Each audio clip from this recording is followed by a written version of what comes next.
네, 안녕하세요. 어, 2021년도 2급 스포츠 지도사 필기시험 과목 중에 스포츠 사회학에 대해서 한번 문제를 풀어보도록 하겠습니다. 이 문제는 2021년 5월 15일 날 시행한 문제입니다. 그래서 뭐 가장 최근에 본 시험이니까 여러분들이 이제 2022년 혹은 그 이후 시험을 준비하실 때 도움이 될 수 있을 거라고 생각합니다. 그래서 오늘은 문제 위주로, 예, 그리고 이제 간단한 그 설명까지 같이 해보도록 할게요. 예, 한번 1번부터 보시죠. 자, 1번 스포츠 사회학에 관한 설명으로 옳지 않은 것은, 뭐 이런 문제는 뭐 꼭 나오겠죠.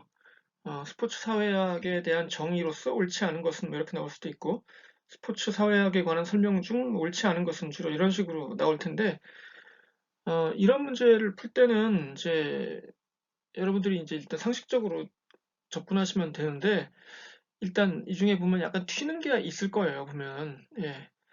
이 문제를 한번 읽어보시면 여러분들이 어떤 게 튑니까? 예, 이게 2번이 좀 이상하죠. 딱 봤을 때. 예, 2번을 보시면은 뭐라고 나와 있어요. 운동 참여자의 운동 수행 능력과 관련된 직접적인 원인을 설명한다. 이거는 이거는 아니죠. 이 부분 운동 수행 능력 이 부분은 예, 이 부분은 이건 운동 역학이라든가 뭐 운동 생리학 이쪽에 해당하는 겁니다. 더군다나 여기 뭐 직접적인 원인이란 말이 나와 있죠.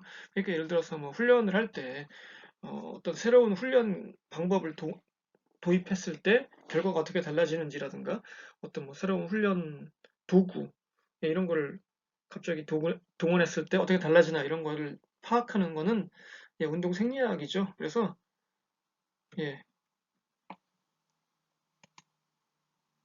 예, 정답은 2번이죠.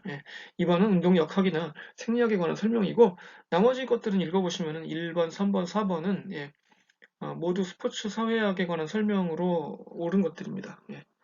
뭐 되시겠죠, 이건? 자, 다음 문제. 2번.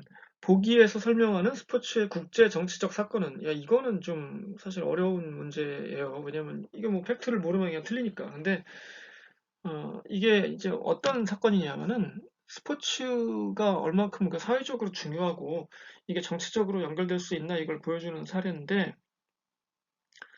실제로 이 여기 나와 있듯이 그 중미죠. 그 중미 대륙에 온두라스란 나라가 있고 엘살바도르란 나라가 있는데 이 두 나라가 그 월드컵 예선 축구 경기를 하다가 그 싸움이 나가지고 그 결국 그것 때문에 전쟁까지 한 일이 있거든요. 여기 보시면 1969년이라고 나왔죠. 실제로 있었던 일입니다, 이게. 그래서 이게 스포츠가 정치와 어떻게 관계가 있나 뭐 주로 이럴 때 예로 설명하는 사건이에요. 그래서 답은 이제 1번인데 답은 1번이죠. 그런데 2번 헤이젤 참사는 이거는 이제 그 1980년대 유럽 프로축구에서 그 발생한 이건 뭐 여기 설명 써드릴게요. 유럽 프로축구에서 발생한 관중 폭력 사건이에요. 이게 그 리버풀 팬들하고 리버풀 팬들이 그 유벤투스 팬들을 이렇게 약간 위협을 해서 그 관중들이 이렇게 그 경기장에서 막 도망가다가 뭐 이렇게 깔려서 사망하는 이런 사건이 벌어진 적이 있습니다. 굉장히 그 비극적인 그 관중 폭력 사건이었죠. 그리고 검은 9월달 사건은 1972년 그 당시 서독에 위넨 올림픽 때 그 팔레스타인 해방기구 그 테러 집단 이 검은 9월단이 이제 그 테러단 이름인데 이 사람들이 이스라엘 선수단을 습격해서 인질로 잡고 뭐 대치해서 결국에는 뭐 사망자도 발생했던 이런 사건입니다. 이건 뭐 그 스포츠에서 벌어진 테러 사건으로 가장 유명한 것이죠. 검은 9월단 사건. 이게 그 과거에 그 스티븐 스필버그 감독이 영화로 만들었던 적도 있습니다. 그 민헨이라는 영화로. 핑퐁 외교는 이건 미국과 중국이 그 국교를 정상화하는 과정에서 미국이 그 탁구 대표 선수단을 중국에 보냈죠. 그래서 그 그걸 계기로 그 냉전 체제가 무너지고 미국과 중국이 그 국교를 세우고 뭐 이런 그게 이제 닉슨 대통령 때인데 그 얘기입니다. 이게 그 예전 영화지만 그 포레스트 검프란 영화에 보면은 그 포레스트 검프 탐 행크스가 직접 그 탁구 대표 선수로 중국에 가서 뭐 탁구를 치는 장면도 나오고, 예, 뭐 그럽니다. 그 사건이었죠. 예, 이건 뭐 그 사건을 아셔야 풀 수 있는 문제였습니다. 예, 그 다음에 자, 3번 파슨스의 애질 모형, AGIL 모형에 근거한 스포츠의 사회적 기능으로 적절하지 않은 것은, 자, 이제 AGIL이 이게 이제 영어 약자인데요. 예, 이렇게 됩니다. 이게 이제 보시면은 A는 adaptation, 즉 적응이고요. 예, G는 goal attainment, 그러니까 목표를 성취하는, 예, 이런 것이고, I는 integration, 즉 통합, 그리고 이제 L은 latency 해서 체제 유지 이렇게 되어 있습니다. 그 사례로 이제 나와 있는 것들이 A는 뭐 생산 조직이나 민간 조직, 뭐 공장 이런 거고요. 예, G는 예, 정치 조직을 말합니다. 예, 그리고 이제 뭐 정당 같은 게 되겠죠. 그리고 I는 이제 사회 통합을 위해서 필요한 뭐 법원이나 경찰 같은, 예, 이런 기구를 말하고, L이라는 것은 이제 특히 이제 문화나 교육 쪽, 종교 이런 역할을 담당하는, 예, 그런 기능을 말하는데, 자, 여기서는 그러니까 답은, 예, 4번이죠. 상업주의는 여기 뭐 사실 뭐 들어갈 이유가 없죠. 근데 이제 뭐 이걸 모르면 우리가, 예, 이 이론을 뭐 통 모르면은, 모형을 모르면은 뭐, 예, 찍을 수밖에 없죠. 그래서 좀 그런데 이 애질 모형은, 예, 몇 번 시험에 나온 적이 있습니다. 이게 굉장히 중요한, 원래 이게 정통사회학의 그 이론 중에 하나예요. 그래서 이게 뭐 꼭 스포츠 사회학에 적용하기가 쉽지 않은 면도 약간 있는데, 예, 그런데 어쨌든 이런 그 정통사회학 이론들이 이 시험에도 종종 나옵니다. 예, 그래서 그 중에서도 특히 이, 예, 파슨스 이론은 좀 많이 중요합니다. 예, 그래서 정리해놓고 넘어가시는 게 좋을 것 같아요. 예, 그 다음에 4번. 예, 이렇게 문제가 나오면은, 예, 훌리한이 제시한 뭐 목적에 해당하지 않는 것은, 자, 이런 문제 나오면 이제 일단 기가 죽어요, 여러분들이. 왜냐하면 훌리한 나 이런 사람 모르는데 굉장히 뭐 어려운 주장을 한 것 같고 무슨 학자가 거창한 이론을 냈나 보다 이러는데, 어, 일단 여러분들 이렇게 정리하고 넘어갑시다. 이게 이제 스포츠 사회학이 이 시험 보면 제일 처음에 나오잖아요. 그 문제들 중에 물론 뭐 순서대로 풀어야 되는 건 아니지만 일단 그 제일 처음에 있으니까 아무래도 학생들이 제일 그 처음에 풀게 되거든요. 근데 이제 처음에 푸는데 막 어렵고 이게 뭐 모르겠고 이러면은 이 기가 확 죽습니다. 그래가지고 나머지 과목에도 영향을 미치거든요. 그래서 스포츠 사회학에는 가끔 어려운 문제가 나와요. 이렇게, 예, 뭐 생전 처음 보는 학자의 이론 이런 게 나옵니다. 그럴 때 일단 여러분 쫄지 마시고요. 일단 그 머릿속을 좀 맑게 만들고 시험을 보세요. 무슨 말이냐면은 여러분들이 시험을 볼 때 뭐 이 과목을 시험 보지만 여러분들이 뭐 스포츠 사회학자가 되는 게 목표는 아니잖아요. 예. 여러분의 목표는 이 시험을 붙는 겁니다. 그러니까 그러려면 여러분들은 뭐 각자의 목표가 있을 거예요. 어떤 사람은 나는 과락만 면하면 된다. 이런 사람도 있고 어떤 사람은 나는 그래도 평균 정도는 받고 싶다. 내 전체 점수에. 예. 또 어떤 학생은 나는 스포츠 사회학에서 좀 고득점을 맞겠다. 뭐 90점 이상 맞고 싶다. 뭐다 목표가 다를 테니까 그에 맞게 그 페이스를 조절하면 됩니다. 뭐 다 맞을 수는 없잖아요. 시험을 뭐 다 맞으면 좋지만 그럴 필요 없어요. 그러니까 이런 문제가 나왔을 때 일단 통 모른다. 그러면은 일단 한번 읽어보세요. 그런 다음에 이거를 내가 맞출 수 있겠나 없겠나를 보십시오. 그래서 나 이거 아예 모르겠다, 찍어야겠다 이러면 그냥 찍으셔야 돼요. 어쩔 수 없어요. 예, 그리고 다른 문제 푸는 게 낫습니다. 자, 그런데 이걸 보시자고요. 지금 여기서 보는데 일단 모르겠습니다. 그쵸? 그래서 하나씩 읽어보니까, 예, 그러니까 뭐 뭔지 모르지만 이 사람의 주장에 따르면, 예, 정부나 혹은 정치 체제가 스포츠에 어떤 식으로든 개입한다는 거 아니에요? 예, 그리고 그 목적이 몇 가지 있다 이렇게 주장했겠죠. 예, 그러면 여러분들이 생각했을 때 상식적으로 정부가 스포츠에 개입을 하잖아요, 분명히. 그쵸? 예, 근데 왜 할까? 는 걸 한번 상식적으로 생각해 보시면은 일단 됩니다. 쭉 읽어보시면 이제 1, 3, 4번 뭐 이런 거는, 예, 말이 돼요. 이 사람이 주장했는지 아닌지 몰라요. 우리가 모르지만 하여튼간, 예. 시민들의 건강 및 체력 유지를 위해서 반도핑 기구를 지원한다. 반도핑 기구라는 거는 이제 도핑을 잡아내는 그런 기구를 말하죠.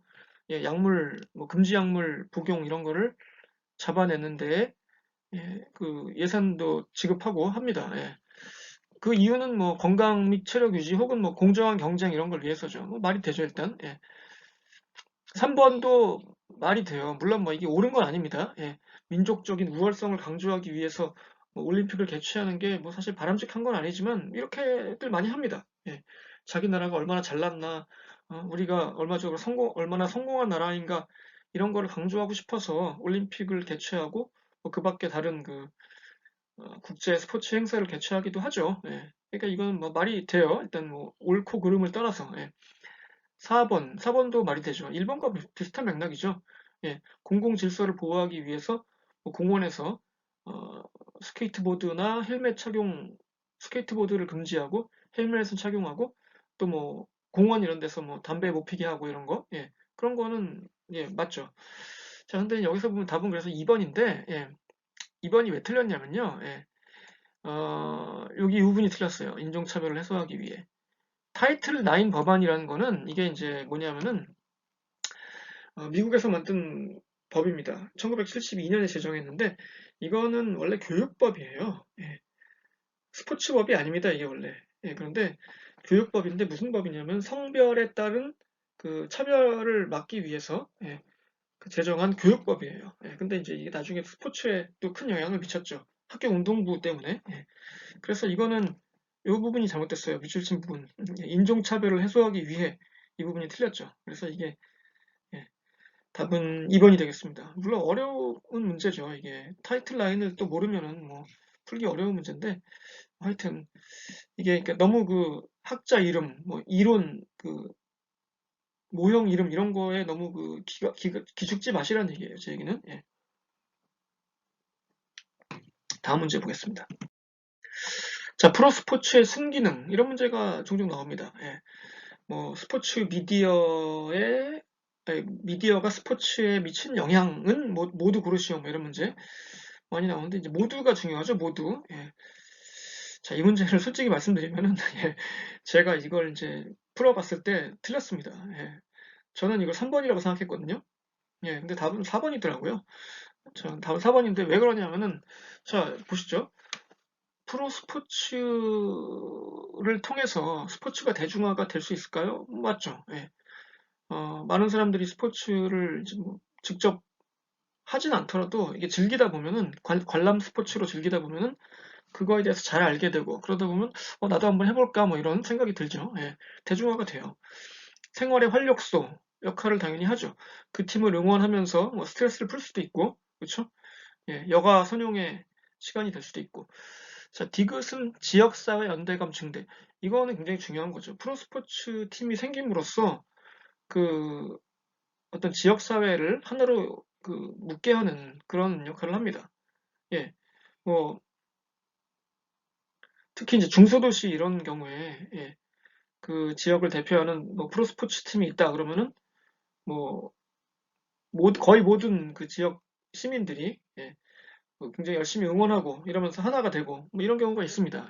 그래서 디귿까지는 뭐 별로 문제가 없이 맞는 것 같고 자, 그 리을이 문제인데 리을이 이제 여기서는 뭐 그 우리 출제한 쪽에서는 답으로 봤나 봐요. 근데 저는 이게 왜 아니라고 생각했냐면은 아마추어 스포츠의 활성화라는 게 이게 원래는 뭐 맞죠. 왜냐면 프로 스포츠가 생기면은 그 아마추어 선수들도 난 열심히 해서 프로 선수가 돼야지 해서 뭐 더 활성화될 수도 있고 그런데 이제 사실 어떻게 보면 아닌 면도 있거든요. 왜냐하면 우리나라가 특히 이제 우리나라의 경우 과거에 그 고교야구가 굉장히 인기가 좋았었거든요.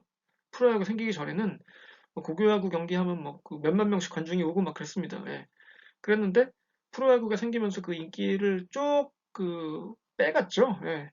그래서 뭐 아마추어 야구는 뭐 인기가 거의 이제 없어졌습니다. 그런데 이제 그런 면을 생각해서 제가 이제 이건 리을은 답이 아니지 않을까 생각했는데 또 어찌 보면 또 리을이 답이 말이 되기도 해요. 예를 들어서 뭐 프로축구에서 그 유소년 클럽을 의무적으로 만들잖아요. 프로팀에서 뭐 12세 이하, 15세 이하, 18세 이하 이렇게 만들어서 또 그 지역사회 그 선수들을 지원하고 이러니까 또 사실 맞습니다. 그래서 저는 이제 잘못 생각했는데 예, 답은 기억, 니은, 디귿, 리을이 모두 포함되는 4번이 맞다고 봐야겠습니다. 예. 자, 정리되셨고요. 그 다음에 6번으로 넘어갈게요. 자, 스포츠 상업화에 따른 변화. 스포츠가 상업화가 점점 되고 있죠. 뭐 프로화가 돼서 같은 맥락이죠. 프로화, 뭐 상업화, 세계화 이런 문제들이 이제 나오는데 스포츠 상업화라는 거는 뭐 돈을 추구한다는 얘기죠. 예, 이윤 추구. 예. 그러니까 여기 보시면은 이제 약간 그 반대되는 게 있어요. 보시면은 기억이 프로페셔널리즘의 추구고 리을이 아마추어리즘의 강조인데 상식적으로 이 두 개는 정반대의 개념이지 않습니까? 그렇죠. 프로페셔널리즘과 아마추어리즘은 정반대니까 어, 아무래도 상업화가 되면은 프로페셔널리즘 쪽이 더 강조되겠죠. 예. 뭐 아까 물론 뭐 아마추어 스포츠도 발전한다고 했지만 예. 그래서 이게 지금 기억하고 리을이 같이 나오면 안 돼요. 이게 여기서. 예.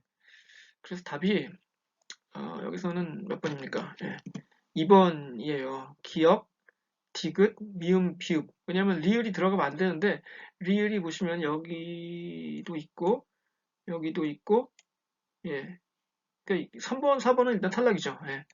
리을 있어가지고 그러면은 1번에 기억, 니은, 디귿, 비읍이 있고 디귿, 비읍과 기억, 디귿, 미음, 비읍이 있는데 자, 이게 좀 어려웠어요. 사실 저도 이게 좀 헷갈리더라고요. 근데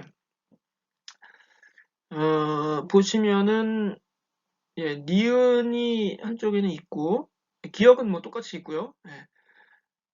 비읍도 똑같이 있고 니은 디귿이냐 아니면 디귿 미음이냐 그러니까 디귿도 똑같이 있네요. 그쵸? 그, 아니죠. 니은이냐 디귿이냐 이건데 예. 아닙니다. 니은이냐 미음이냐군요. 예, 죄송합니다. 이거냐 심리적 가치의 경시냐 스포츠 주식의 세계화냐인데 이 문제 어려웠어요. 제가 보기에도. 근데 답은 2번이라고 나왔어요. 뭐냐면 심리적 가치를 경시한다. 자, 심리적 가치라는 게 뭘까요? 이게 이제 깊은 뭐 아름다움 이런 뜻이거든요. 심미. 예.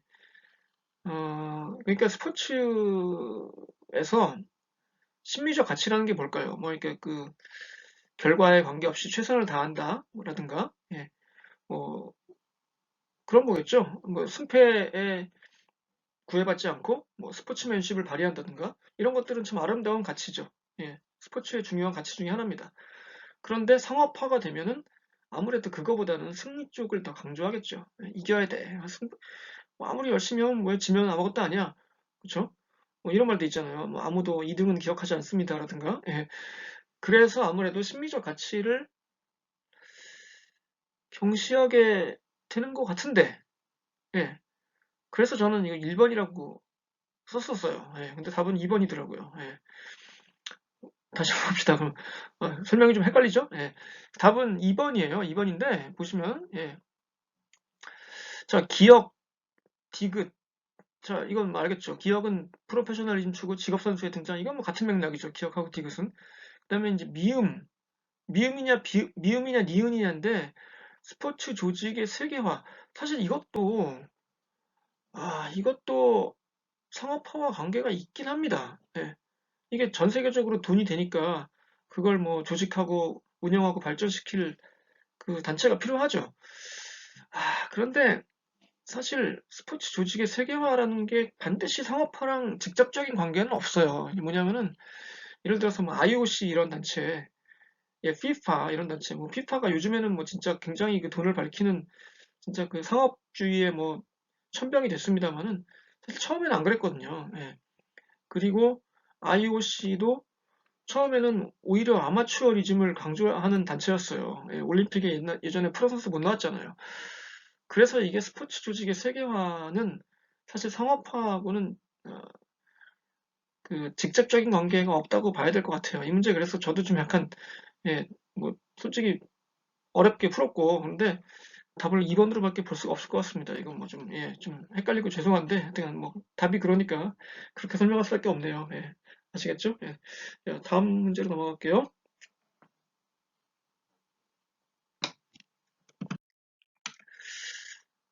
투민의 스포츠 계층 형성 과정 중에 서열화에 관한 설명 중 옳은 것은? 자, 이런 문제는 뭐 어렵죠. 예, 이런 문제는 이론을 모르면은 풀 수가 없습니다. 이건 솔직히. 예. 그래서 자, 이 투민의 스포츠 계층 형성 과정이 어떻게 되어 있냐면 여기 보면 4단계로 되어 있습니다. 예. 이게 1단계고요. 지위의 분화, 파란색으로 한번 해봅시다. 예. 지위의 분화가 있고요. 그 다음에 서열화가 있고, 그 다음에 평가, 그 다음에 보수 부여 이렇게 4단계로 돼 있어요. 그런데 아까 뭐라고 했죠? 서열화라고 돼 있죠? 서열화는 이 중에서 이 부분이죠. 2단계. 예.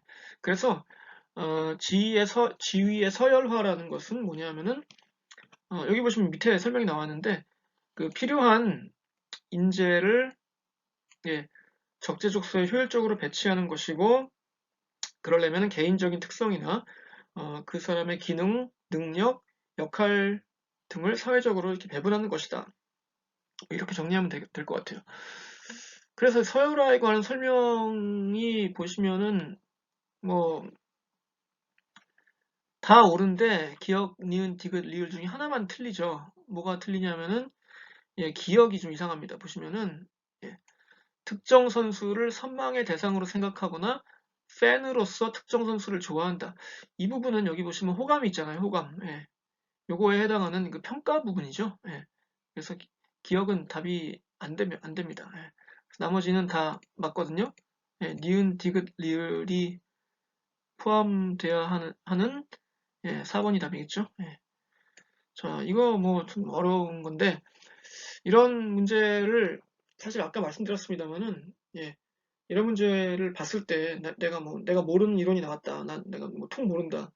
그러면은 너무 좌절하지 마시고요. 어쩔 수 없습니다. 그건 뭐 시험 보러 갔는데 모르는 게 나오면 어떡해요. 뭐 그냥 뭐 찍어야죠. 예. 아 이게 공부를 지금 가르치면서 제가 그냥 뭐 시험을 뭐 이런 식으로 보라 이렇게 얘기하는 건 아닌데 일단 뭐 그러니까 시험에 많이 나왔던 이런 것들은 당연히 그 시험 보기 전에 공부를 하고 가시는 게 좋죠. 근데 뭐 시험장에 갔을 때 얘기입니다. 예. 그것 때문에 너무 스트레스 받지 마시고 그 현실을 직시하세요. 아, 내 목표는 70점이었으니까 그래 이런 거는 뭐 찍어도 괜찮아 이렇게 예. 물론 뭐 다 맞는 게 제일 좋습니다. 예. 열심히 하시고요. 예. 자, 8번. 자, 이런 게 이제 문제예요. 이런 거. 예. 자, 몰라요. 예. 로이와 레오나르드가 제시한 뭐 사회 이동 기제로서 스포츠 역할의 근거로 적절하지 않은 것은 이런 거 솔직히 다 아는 사람 별로 없거든요. 예. 저도 이런 거 다 몰라요. 저도 스포츠 사회학 예, 전공했는데 그 대학원에서 이런 거 다 모릅니다. 예. 뭐 최신 논문 어떻게 다 봐요, 그걸. 아무리 뭐 전공자라고 해도 모릅니다. 저 뭐 약간 부끄러운 얘기긴 한데 솔직히 말씀드리면은 몇 년 전에 제 지도 교수님 제가 배웠던 교수님의 이론이 나왔어요. 시험에. 예. 뭐 버렐과 로이가 뭐 스포츠 미디어에 대해서 뭐라고 주장했나 뭐 이런 게 나왔거든요. 예, 버렐 교수님 제가 제자인데 진짜 창피한데 저 다 모르겠더라고요. 뭐 그런 경우도 있습니다. 그러니까 여러분, 그러니까 여러분들은 뭐 전공자도 아닐 수도 있고 그런데 뭐 이거 틀릴 수도 있어요. 근데 이제 열심히 해야죠. 예. 자, 이게 이제 답은 여기서는 3번이에요. 예. 그래서 뭐 그렇게 정리하고 넘어갑시다. 이건 뭐 어, 스포츠 역할이 있고 그 사회 이동의 기제라는 거는 이제 이게 이제 소셜 업워드 모빌리티라고 합니다. 이제 뭐냐면 이제 사람들이 그 사회 계층 이동을 하잖아요. 그러니까 그 상류층이 있고 뭐 중류층이 있고 하류층이 있을 때 뭐 어떤 계기를 통해서 사람들이 뭐 돈을 많이 벌게 돼서 그 신분 상승을 뭐 그야말로 뭐 요즘엔 그런 게 없지만 요즘은 뭐 돈 많은 게 뭐 높은 신분이니까 돈을 많이 벌게 되는 경우가 있어요. 그런데 스포츠를 통해서 그런 지위를 얻는 사람들도 있거든요. 예를 들어서 뭐 운동선수인데 굉장히 어려운 과정에서 태어나서 예, 그 운동을 열심히 해가지고 뭐 또 그 건강하고 튼튼한 신체를 타고나서 뭐 여러 가지 뭐 좋은 코치를 받아서 이런 경우에 이제 그 사회 이동 기제로서 스포츠가 기능하는 경우가 있거든요. 이제 뭐 그런 얘기예요, 이게. 근데 그래서 다양한 형태의 뭐 후원 및 광고 출연 이런 스폰서십 같은 거를 얻을 수도 있고 어, 스포츠를 통해서 직간접적으로 교육적 성취도를 향상시킨다. 그러니까 운동선수가 어떤 그 자신의 운동 실력 때문에 뭐 특기생으로 뭐 명문대학에 진학할 수도 있고 뭐 이런 얘기가 되죠. 예.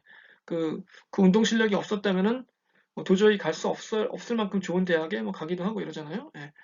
그리고 그 여러 가지 태도, 행동 양식 이런 거를 스포츠를 통해서 배우기도 하고 뭐 여러 가지 그런 얘기 있는데 3번은 이제 거기에 해당하지 않는다는 얘기죠. 예. 자, 그리고 자, 스포츠 미디어 이론에 관한 설명. 어, 이거는 예, 잠깐만요. 이제 보시면 이제 네 가지 이론이 있어요. 여기 보시면은 문화 규범 이론, 사회 범주 이론, 개인차 이론, 사회 관계 이론이 있는데 여기서는 이제 설명이 잘못된 건 1번이에요. 이게 무슨 말이냐면은 어, 문화적 차이에 의해 핫 미디어와 쿨 미디어로 나누어진다 그랬는데 예, 이거는 문화 규범 이론이 아닙니다. 예, 문화 규범 이론이라는 것은 우리가 이제 미디어를 통해서 어떤 그 규범을 학습을 합니다. 예를 들어서 어, 뭐 뭐 뉴스나 스포츠 뉴스 이런 걸 보면서 거기서 나오는 어떤 뭐 그 앵커의 그 태도나 그 진술 이런 걸 들으면서 사실 어릴 때는 뭐 특히 더 그렇죠. 그게 무조건 맞다고 생각해요. 예를 들어서 뭐 이런 거 있죠.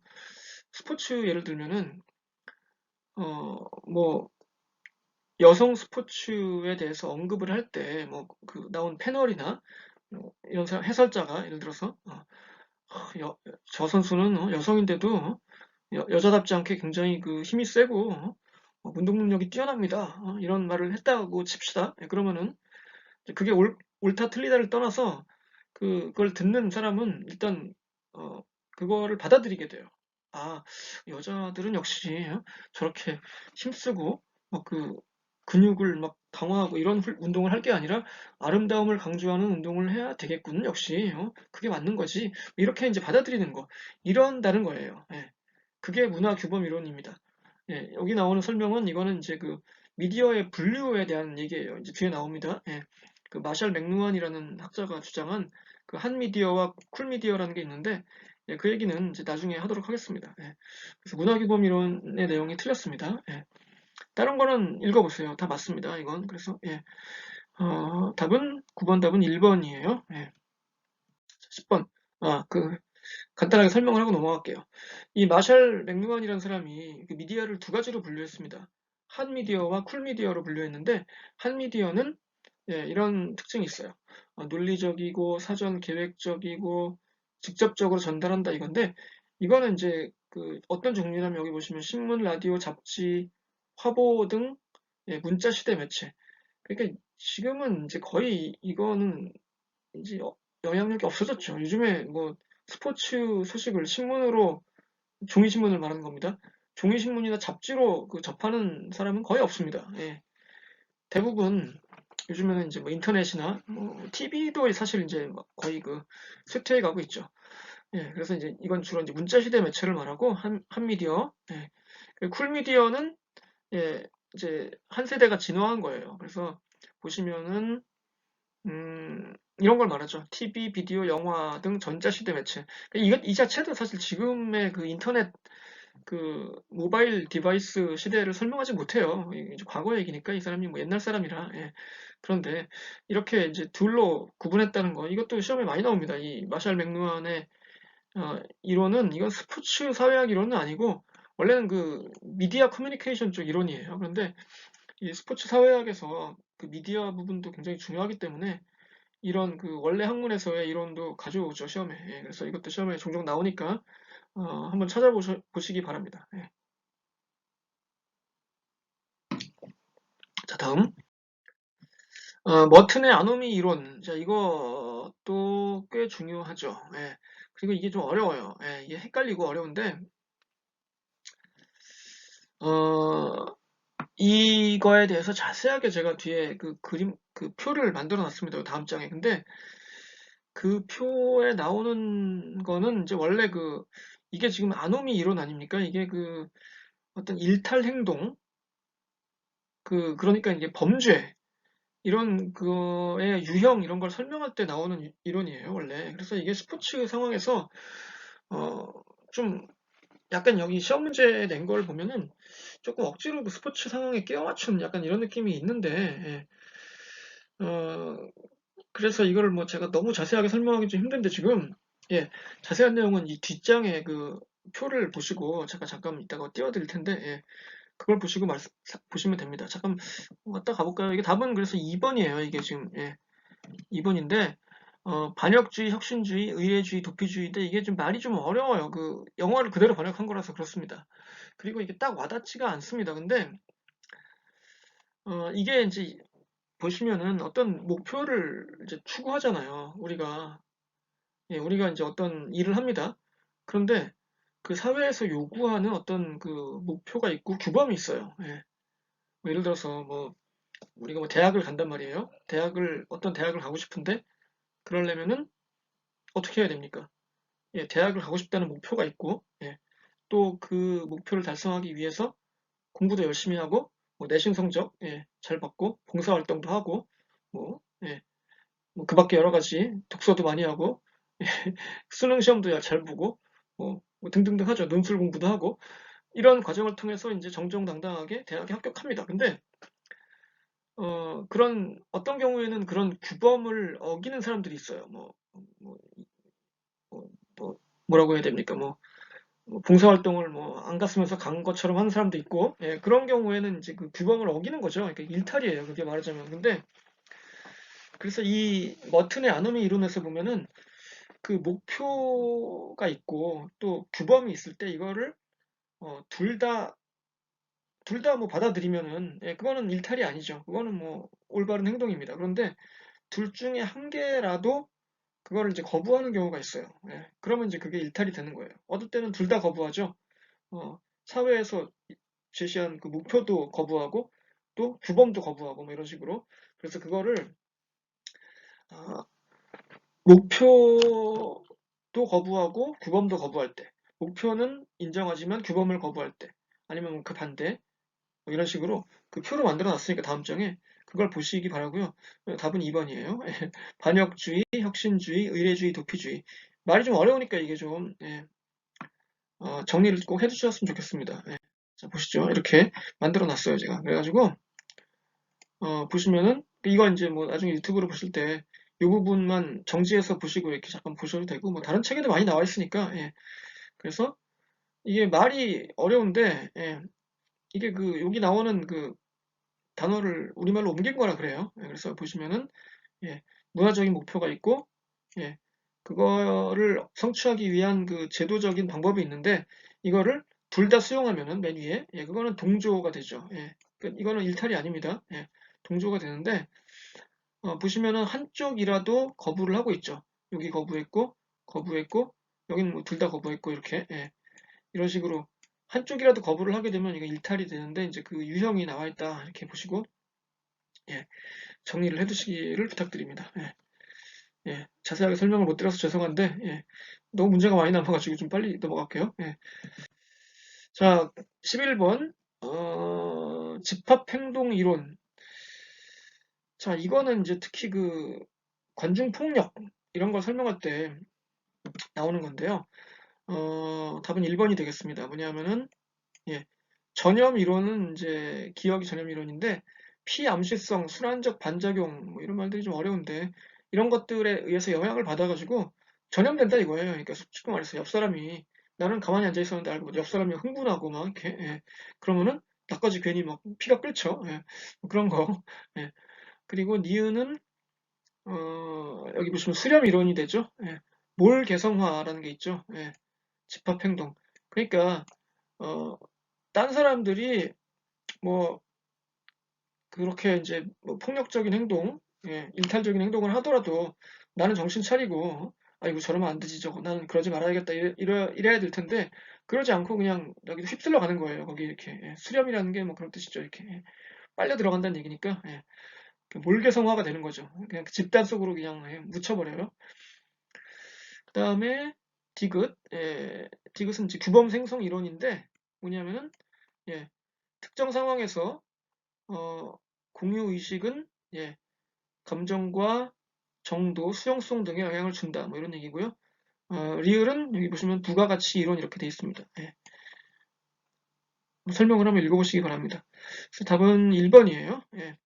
집합행동 이론이 이제 4가지가 있으니까 이걸 한번 좀 따로 정리해 보시기 바랍니다. 예. 말씀드렸듯이 그 관중폭력 뭐 이런 쪽 설명할 때 나와요. 주로 이게. 예. 그다음에 12번 코클리. 예, 제이 코클리라는 그 지금도 왕성하게 활동하고 있는 그 스포츠 사회학자인데 이분이 쓴 그 교과서가 있습니다. 그 미국에서 제일 많이 쓰는 교과서인데 저도 이거를 그, 예, 그 미국에서 그 수업할 때 그 교재를 썼습니다. 근데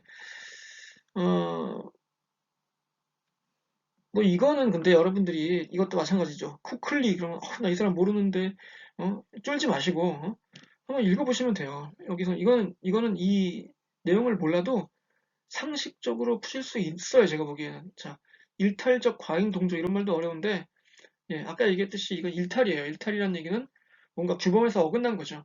그런데 왜 그렇게 하냐 이거예요. 예. 기억은 뭐냐면은 운동선수는 위험을 받아들이고 고통 속에서도 경기에 참가해야 한다. 자, 이거는 뭐냐면 이제 부상을 내가 당했어요. 근데 부상을 당했지만 경기에 막 뛰고 싶은 거예요. 감독님 뛸 수 있습니다. 괜찮습니다. 저 뛰게 해주세요. 막 이런 거예요. 예? 그, 막 진짜 그 우승이 눈앞에, 금메달이 눈앞에 있는 경기인데 내가, 팀의 주장이고, 리더인데 내가 이게 아프다고 안 뛰면 안 돼. 내가, 충분히 참을 수 있어. 뛸 거야. 근데 이게 사실은 올바른 행동이 아닙니다. 예. 그 부상을 당했으면 아프면 쉬어야 돼요. 그게 선수 생활 뭐 하루 이틀 할 것도 아니고, 이런 거를 그래서 이제 일탈적 과잉 동조라고 하는데, 예. 바람직한 행동이 아닙니다. 근데 이게 이제 어떤 내용이냐? 예. 자, 답을 보시면 이제 3번이에요. 자, 받아들이고, 예. 그 위험을 받아들이는 거예요. 참을 수 있습니다, 이거예요. 예. 저 괜찮습니다. 저 아프긴 한데 참을 수 있습니다. 이 정도는 참을 수 있습니다. 그럼 뭐죠? 인내하는 거죠. 예. 그러니까 이게 좀, 뭔 소린지 모르겠고, 이게 내용, 나 처음 보는 사람이고, 일탈적 과잉동조, 이런 말 난 몰라. 그냥 찍어야겠다. 이러지 마시고, 한번 쭉 읽어보시면은, 그래, 내가 이거 잘하면 맞추겠는데? 이렇게 이제, 예, 하실 수 있어요. 이 정도는. 예, 여러분들이. 전혀 몰라도. 진짜 인내죠, 인내. 예. 그러니까 답은 벌써 3, 4번 중에 하나가 됐네요. 예. 자, 두 번째, 니은을 보시면은, 극복, 예, 노력, 뭐 이런 말이 나왔습니다. 예. 자, 극복을 하고 노력한다. 이건 뭐예요? 도전입니까? 몰입입니까? 예, 도전이죠. 예. 도전하는 거예요. 예. 그리고 디귿에 보시면은 헌신, 예. 그리고 우선순위, 이거 뭐예요? 이게 몰입이죠, 뭐. 몰입. 예. 커미트먼트 아닙니까? 영어로 얘기하면 헌신. 예. 그래서 답 3번이에요. 예. 이게 어려운 것 같지만 별로 안 어려운 문제입니다. 이런 거. 예. 이런 맞출 수 있어요, 여러분. 예. 뭐 코클릭을 책을 뭐 다 안 읽었더라도 예. 충분히 맞출 수 있습니다, 여러분. 문제. 이런 걸 잘 맞추셔야 돼요, 여러분들이 시험 문제 풀 때. 그러니까 그 버릴 버리는 게임하고 잡아야 될 게임이 있잖아요. 그 뭐 프로스포츠에서 장기 리그를 할 때 보면 예. 이런 문제는 꼭 잡아야 될 문제입니다. 예. 자, 13번. 자, 매기와 서든 이런 문제도 어려운 것 같지만 쉬운 문제예요. 나 이 사람 모르는데요. 예, 모를 수 있어요. 괜찮아요. 자, 스포츠의 노동 이주 유형. 이 뭐냐면은 노동 이주라는 거는 이제 스포츠 뭐 선수나 감독이나 뭐 코치나 예, 이런 사람들이 한 곳에 머무르지 않고 이렇게 여러 나라를 그 이동한다는 얘기예요. 예. 뭐 김연경 선수 있잖아요. 배구 선수. 김연경 선수만 봐도 한국에서 시작해서 일본 갔다가 뭐 터키 갔다가 뭐 중국도 갔다가 이러잖아요. 지금 그래서 해외를 막 떠돌죠. 예. 그래서 이런 거를 이제 뭐라고 얘기하냐면 이제 노마드라고 얘기합니다. 노마드 영어로. 예. NOMAD. 그런데 그러니까 이게 한국말로 보여요. 예, 유목민이죠, 유목민. 예. 유목민이라는 거는 그 한 군데 머물지 않고 이렇게 그냥 간단한 그 텐트 같은 거 지고 다니면서 한 군데 뭐 머물렀다가 또 딴 데로 갔다가 이렇게 가볍게 떠나는 이런 걸 말하죠. 요즘에 뭐 디지털 노마드 이런 말도 있지 않습니까? 예. 그래서 예, 국가 간 이동이 발생하고 취향에 의해 선택하고 예, 흥미로운 장소를 돌면서 이런 식으로 예. 이게 이제 어떤 거예요? 정착민하고 유목민은 완전 반대죠. 예. 그러니까 이게 지금 예, 예, 1번하고 2번 중에 하나는 안 되는 거, 이건 안 되는 거. 개척자. 말이 되죠, 개척자도. 김연경 선수는 개척자입니다. 예. 해외 리그에서 뛰었던 그 우리나라 여자 배구 선수가 없으니까. 예. 하지만, 개척자라는 거는 뭔가를 이렇게 새로 시작하고 뚫고 나간다는 이미지, 이렇게 왔다 갔다 한다는 얘기는 아닙니다. 반드시 그럴 필요는 없죠. 귀향민은 이제 돌아온다는 얘기인데, 이건 뭐 지어낸 얘기고요. 예, 답은 1번이죠. 유목민. 예. 자, 그 다음에 14번. 자, 이것도 굉장히 그 중요한 그 사회학 이론이에요. 예. 음, 여기 보시면 이제 키워드가 있는데 낙인이란 말이 있습니다. 낙인. 예, 이게 영어로 얘기하면 스티그마예요. 여기 보시면 이쪽 오른쪽에 예, 스티그마. 예. 그래서 낙인이란 게 뭡니까? 이게 불도장을 찍는다는 얘기예요. 예. 그래서 여기 보시면 나왔죠? 불도장, 낙인. 예. 그 불도장으로 얼굴에다 지지는 거예요. 이렇게 탁. 예. 그 옛날에 그 추모 드라마 보시면은 여기다가 그 이마 그 맞박에다가 예. 그 노비할 때 노자를 탁 찍어 놓죠. 그러면 사람들이 딱 봤을 때 아유 저거 도망간 노비구만 뭐 이러면서 이제 딱 그 경계하고 이렇게 예, 신고하려고 막 하고 그러겠죠. 그러니까 이게 이제 비유적인 표현인데 스티그마라는 건 그런 거예요. 딱지를 딱 찍어서 예, 그냥 그 멀리하고 그 괴롭히는 거죠. 예. 그래서 이게 음, 스포츠 사회학뿐만 아니라 이제 사회학 전반에서 굉장히 중요한 이론인 그 상징적 상호작용이라는 겁니다. 영어로 얘기하면 이제 symbolic interactionism인데 이거는 이제 키워드가 그 낙인이 물론 있고요 여기서 예.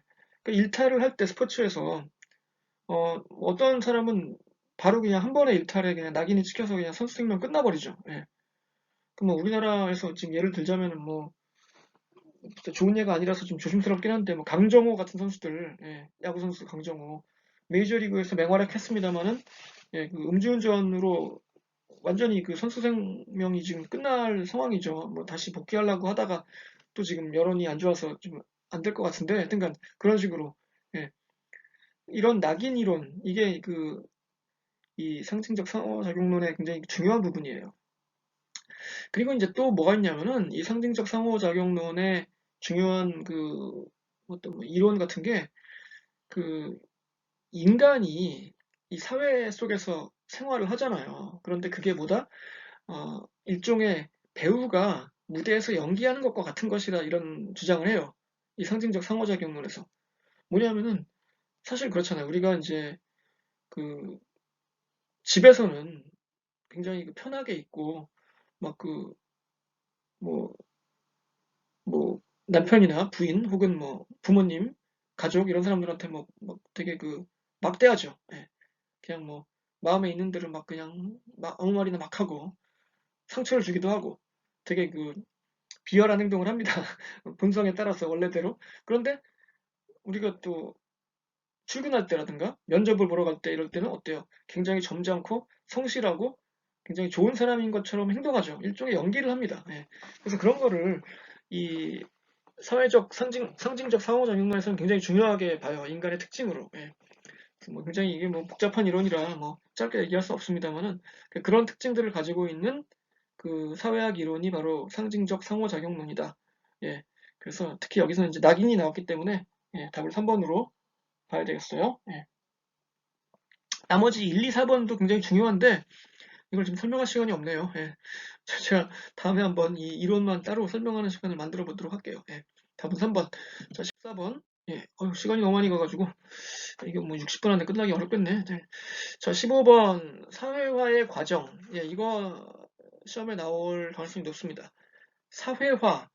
사회화라는 거는 우리가 이제 뭐 혼자 살 수 없으니까 인간이 예, 뭐 가정이라든가 학교 혹은 뭐 직장 뭐 같은 이런 사회 속에서 어, 스스로 이제 커나가죠. 학습도 하고 예, 그런 거를 사회화라고 하는데 그 스포츠가 그 사회화에 그 역할을 하는 경우가 있고 그래서 이제 그게 시험에 나오겠죠. 답은 이제 여기서 4번인데 자, 사회화에는 몇 가지 용어들이 있어요. 보시면은 탈사회화가 먼저 나왔는데 여기는 뭐 이건 뭐 문제 없으니까 이건 이제 사회화가 됐다가 거기서 빠져나가는 거예요. 그쵸? 뭐 여러분들 이제 직장 생활을 뭐 한 오래 하다가 뭐 정년퇴직 하셨다 이런 분들 예, 탈사회화죠.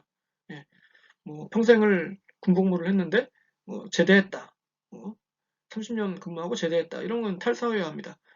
뭐 이대호 같은 선수가 프로야구 선수 생활을 하다가 이제 올해 은퇴한다고 하니까 그러면은 그것도 탈사회화죠. 자, 그거는 쉬운데 예. 그러면은 보시면 어떤 게 있냐면은 어, 어, 일단 여기 기억부터 봅시다. 테니스 지도자가 되어 초등학교에서 테니스를 가르치게 되었다. 원래 이 사람은 뭐 여기는 안 나왔지만 분명히 그 테니스 선수였을 거예요. 예. 그 테니스 선수로서의 어떤 그 여기 기억 니은 디귿하고 탈사회화가 순서대로 된 게 아닐 거니까 예. 분명히 선수 생활을 그만뒀어요. 이제 선수를 하다가 예, 탈사회화가 됐죠. 그런 다음에 어때요? 코치라는 그 지도자라는 자격으로 다시 사회화를 하는 거예요. 예, 다시 재사회화죠. 예. 그러니까 새로운 역할을 받은 거죠, 이 사람이. 그래서 기억은 재사회화고 자, 어렸을 때 부모님의 권유로 테니스를 배우게 되었다. 그래서 스포츠로 들어가는 거죠. 로. 예. 뭐 인투 같은 개념입니다. 영어로 치면. 예. 자, 스포츠라는 세계로 들어가는 거예요. 이제 시작을 하는 거죠. 사회화 과정을 시작하는 거고, 거기서 뭐 이제 만나겠죠. 동료도 만나고, 코치도 만나고, 뭐 심판도 만나고 이러면서 뭐 여러 가지 배우게 될 겁니다. 그 다음에, 자, 여기서는 이제 스포츠를 통한 사회화가 나왔는데, 이게 사실 통한하고 로의 사회화하고 이게 좀 헷갈려요. 근데 보시면 여기 보시면 통해가 있잖아요. 예. 테니스 참여를 통해 뭐 이런 것들을 배웠다. 그러니까 스포츠를 통한 사회화다. 이렇게 뭐 보시면 될 것 같습니다. 예. 그래서 이제 네 가지가 있으니까 이게 순서를 따지자면은 이게 제일 처음에 오겠죠. 스포츠 로의 사회화가. 예. 그 다음에 뭐 1번하고 2번 대체로 1번이 먼저 오겠네요. 여기 먼저 오겠네요. 그 다음에 스포츠를 통한 사회화가 대체로 올 테고 그 다음에 탈사회화가 오고 재사회화가 오겠죠. 그런 다음에 또 탈사회화가 되겠죠. 예, 뭐 언젠가는 코치도 그만둘 테니까. 예, 뭐 그리고 또 다른 사회화가 이루어지고 뭐 이런 식으로 그 과정이 있습니다. 예, 용어를 정리해 두시고요. 그 다음에 16번. 자, 신자유주의 시대 스포츠 세계화의 특징. 말이 좀 어려운데 여기 신자유주의란 말이 나왔고 세계화란 말이 나왔습니다. 그러니까 세계화라는 거는 뭐 여러분 아시죠? 우리가 지금 뭐 잉글리시 프리미어 리그를 안방에서 즐기고 또 뭐 아까 얘기했듯이 우리나라 선수들이 해외 리그에서 뛰기도 하고 반대로 해외 선수들도 우리나라의 리그에서 뛰고 이런 것들이 많은데 자 보시면은 자 이거는 뭐 상식선에서 풀 수 있는데 답은 뭐 2번인데요. 왜 2번이냐? 예. 자 그러면 이제 틀린 걸 봅시다. 왜 안 되냐? 니은을 보세요. 니은은 왜 틀렸냐면은 해소된 게 아니고요. 부익부 빈익부 현상이 강화됐죠. 예. 이윤을 극대화합니다. 프로스포츠는 뭐 그게 목적이니까. 그래서 뭐 연봉을 많이 받는 선수는 뭐 재벌이 되는데 그렇지 못한 선수들은 뭐 실력이 좀 모자르면 바로 잘리고 예. 그런 현상이 많죠. 그래서 빈익빈 부익부 현상이 해소된 게 아니라서 틀렸습니다. 이건 예, 니은은. 그 다음에 디귿은 뭐 맞다고 봐야 되는데 자, 리을, 표준화라는 말이 중요하죠. 예, 이 디귿에서. 이 부분이 굉장히 중요한 말입니다. 어, 리을은 왜 틀렸냐면은, 자, 이것도 약간 애매해요. 예, 근데 디귿하고 리을이 좀 애매한데, 리을이 틀린 거는 각 나라의 전통 스포츠가 모두 보급되거나 이러지는 않아요. 예. 그 대신에 좀 뭐 큰 시장 이것도 일종의 부익부 빈익빈이죠. 예. 뭐 잘 나가고 돈 많고 선진국들 주로 그런 나라들의 스포츠가 전 세계로 확산되는 경우가 많죠. 그 우리가 뭐 즐기고 있는 우리가 해외 스포츠를 볼 때 무슨 영국이나 미국 이런 데 스포츠를 봅니다마는 우리가 무슨 저기 뭐 저기 파키스탄의 카바디 이런 거를 뭐 보고 이러지 않지 않습니까? 그러니까 그런 면에서 이게 틀린 것 같습니다. 리을이. 그래서 답은 기역과 디귿이 맞아서 2번이죠. 17번 기역 니은에 해당하는 용어. 이거는 이런 건 틀리면 안 됩니다. 상품 소비를 촉진시킨다. 이거는 뭡니까? 자본주의 여기 보시면은 혹은 이거 자본주의 대신에 상업주의라고 해도 되겠죠? 아까 얘기했던 거. 그러니까 답은 뭐 2번 아니면 4번인데 1번, 3번 틀렸고요. 그 다음에 아까 말씀드렸습니다마는 남성 경기를 강조하고 여성 스포츠를 중계할 때 실력보다 외모를 부각시킨다. 이게 그러니까 여자 스포츠 선수들의 그 뭐 운동 실력이나 그런 업적을 강조하는 게 아니라 저 선수는 참 미모가 뭐 대단합니다. 뭐라든가 뭐 요정 같아요. 뭐 이런 것들. 아까 얘기했습니다마는 그거를 이제 듣는 그 사람으로 하여금 역시 여자 선수들은 실력보다는 외모가 중요한가 봐 이렇게 착각할 수 있잖아요. 그렇게 그런 거를 뭐라고 한다? 젠더 이데올로기라고 하죠. 그래서 답은 2번이 되겠죠. 자본주의 이데올로기, 젠더 이데올로기. 그 다음에 성공 이데올로기는 뭐예요? 여기 성공 이데올로기는 이런 거죠. 뭐 그러니까 어, 마치 성공이 뭐 지상의 목표인 것처럼 물론 성공은 중요합니다만은 성공 이데올로기의 문제점은 뭐냐면은 성공하지 못한 사람들은 다 뭐 실패자고 노력이 부족했던 사람이고 이렇게 뭐 몰아가는 그런 문제점이 있습니다. 17번 답은 2번, 18번 스포츠의 역기능에 관한 설명으로 옳지 않은 것은 그러니까 여기서는 뭐 복잡하게 생각할 것 없이 틀린 말을 고르면 돼요. 어떤 게 틀렸냐 하면은 3번이 틀렸죠. 참여 기회의 제한으로 장애인들이 스포츠에 참여 기회를 제한하면 안 되죠. 참여 기회를 제한해서 적응력을 배양시킨다. 이건 뭐 말이 됩니까? 이게 말도 안 되는 소리죠. 참여 기회를 좀 확대해서 적응력을 배양시켜야죠. 그게 맞는 말이죠. 다른 말들은 1, 2, 4번은 다 틀린 말이에요. 물론 그러니까 이제 예, 아니요. 1, 2, 4번은 다 옳은 말이에요. 그래서 읽어보시면 됩니다. 이건 잘못된 말이죠. 그러니까 역기능이라고 돼 있으니까 이게 하여튼 뭐좀 말이 좀 꼬였는데 하여튼 3번은 틀린 말이고 1, 2, 4번은 역기능으로 맞는 말이니까 답은 3번. 19번 스포츠 사회화 이론. 이것도 역시 이론 문제인데 이거는 답은 1번 사회학습 이론이에요. 사회학습 이론이라는 거는 무슨 말이냐면은 여기 나와 있는 거를 보시면 됩니다. 뭐 그 상을 주기도 하고 벌을 주기도 하잖아요. 그럼을 통해서 이제 배우죠. 뭐 어린이나 뭐 학생이나 뭐 혹은 어른들도 이렇게 하면은 잘하는 거구나. 이렇게 하면은 사회에서 인정하는구나. 아니면 이런 행동을 하면 큰일 나겠구나. 이런 걸 배우잖아요. 그런 게 일종의 학습이죠. 사회와 주관자의 가르침을 통해 행동이 변화한다. 사회화를 시키는 그 사람이 누구냐 이런 거에 따라서 그 사람의 그 가르침에 따라서 합니다. 우리가 뭐 학교 다닐 때 선생님의 그 가르침에 영향을 많이 받았잖아요. 운동선수들은 뭐 코치, 감독 이런 거 다 마찬가지 얘기고 때로는 모방하죠. 내가 뭐 1학년 운동부 1학년인데 3학년 주장형 되게 잘하는 형 보면 저 형은 저렇게 훈련하는구나 평상시에 먹는 것도 뭐 탄산음료도 안 먹고 나도 배워야겠다 이런 거죠. 이런 걸 이제 사회학습 이론이라고 하고 간단하게 말씀드리면 역할 이론은 이런 겁니다. 그 집단 속에서 내가 해야 할 역할이 뭔가 이런 거를 배우고 익히고 하는 거죠. 그러니까 스포츠로 따지면 이제 팀 내에서의 자기 포지션이나 뭐 역할 이런 거 나는 뭐 지금 후보지만 내가 열심히 선배형들 도와주고 뭐 마사지도 잘해주고 뭐 용품도 잘 챙겨주고 그래야 뭐 이런 거. 예. 준거 집단 이게 이제 영어로 얘기하면 레퍼런스 그룹이라는 건데 어떤 집단이나 타인의 감정, 행동 등을 자신에게 한다. 어떤 그 목표가 되는 어떤 집단이나 그 개인 이런 거를 이제 준거 집단이라고 해요. 예. 그래서 나도 저 형처럼 돼야지라든가 이런 거. 예.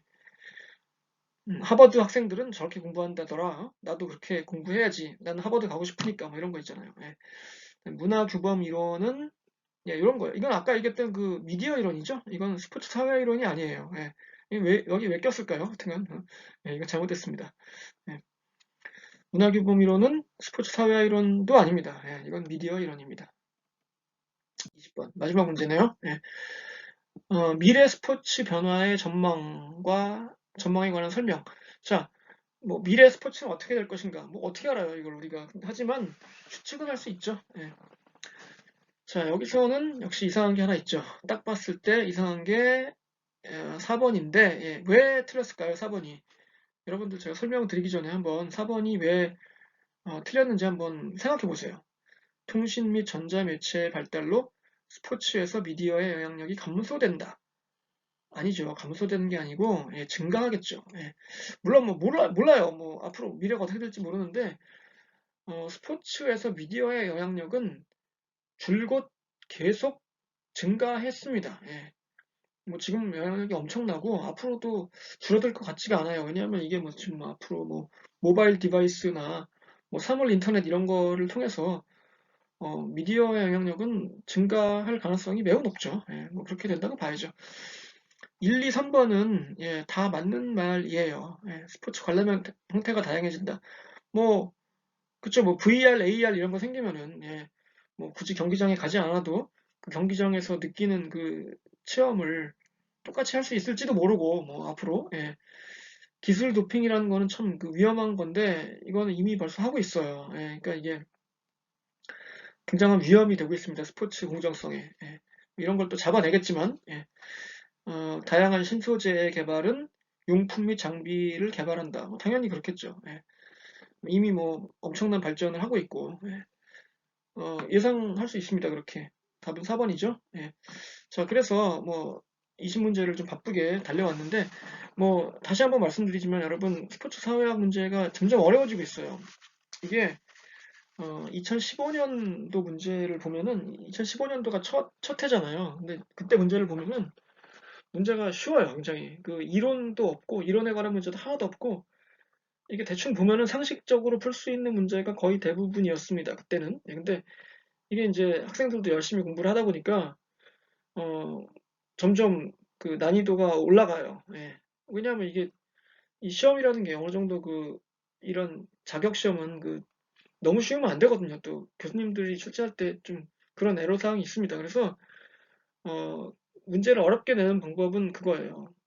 무슨 뭐 최신 학자들의 스포츠 사회학자들의 최신 논문을 하나 던져놓고 뭐, 뭐 A와 B가 주장하는 것은 무엇인가 뭐 이런 식으로 그런 거는 어려워요, 굉장히. 예.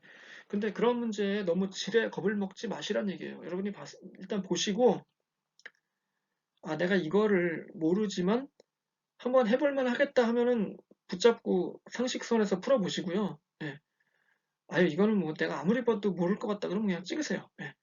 그리고 여러분이 목표로 한 점수가 있을 테니까 그거에 맞게 작전을 짜서 시간을 푸세요. 시험은 시간 안배도 중요합니다. 예. 여러분이 시험 볼 때 이것만 푸는 것도 아니고 그래서 자신의 페이스를 유지해야 돼요. 예, 반드시. 그래서 그거를 명심하시고 시험 보실 때 꼭 그 자신의 페이스를 잘 조절해서 어, 그 전체 점수, 과락 이런 거 잘 감안해서 합격하는 게 목표지 여러분들은 스포츠 사회학자가 되는 게 목표가 아닙니다. 예, 그래서 여러분 뭐 이 영상이 좀 도움이 됐으면 좋겠습니다. 여러분 스포츠 사회학 공부할 때. 예. 그래서 앞으로 제가 뭐 또 이론 부분이나 이런 것도 따로 한번 정리를 해보려고 하니까요. 예, 기대해 주시고요. 예, 여러분 뭐 수고 많으셨습니다. 앞으로도 많이 봐주시고 예, 건강하게 잘 준비하시기 바랍니다. 감사합니다.